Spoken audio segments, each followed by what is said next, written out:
ikawa inapigwa tarehe tuna yenyewe. Inapigwa tarehe, naambia mzee utakuja siku fulani, utakuja majibu tumepeleka sijui kupimwa wapi sijui wanapima sijui nini. Basi matokeo yake ikawa mwezi ikawa mwisho miezi miwili. Mwisho nikaitwa nikaambiwa kwamba wewe mzee umeshindwa kesi. Umeshindwa na nani? Haina mashiko. Alikwambia nani? Aliniambia askari ambaye. Askari nani anaitwa? Kwa kweli siwezi nikamfahamu, ila nikimwona kwa sura namfahamu.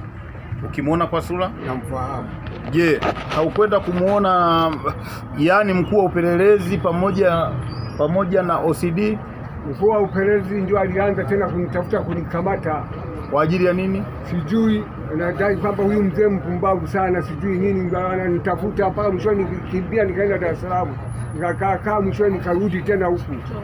Ndio kuendelea na kesi yangu, hawakunikamata. Sijui huyo mtu huyo askari naona alihamishwa pale.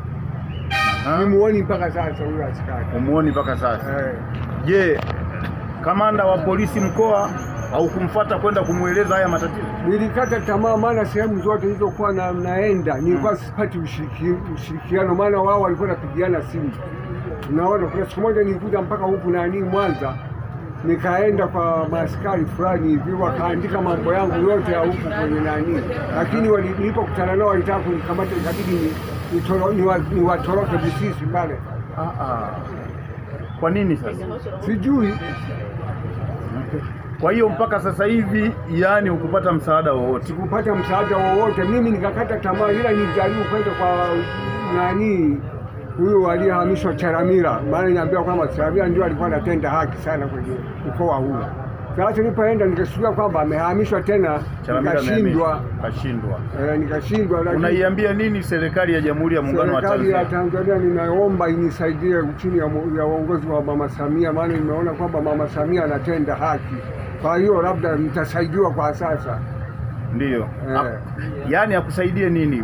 Anisaidia nirudishie haki yangu shamba langu, kwa sababu ndio ilikuwa ninasaidia na familia yangu, ninalima humo, nalima mali zeti na kuboresha mafuta, alafu ninauza, lakini kwa sasa na shamba langu limeshazuiliwa.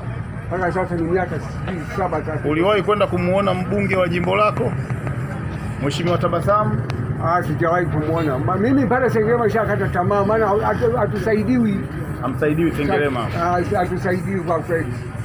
Mimi pasa nilikuwa nimeona kwamba heri niende mahakamani tu nikasaidia, lakini sio kwa wao wengine hao, nitanyanyaswa tu. Okay.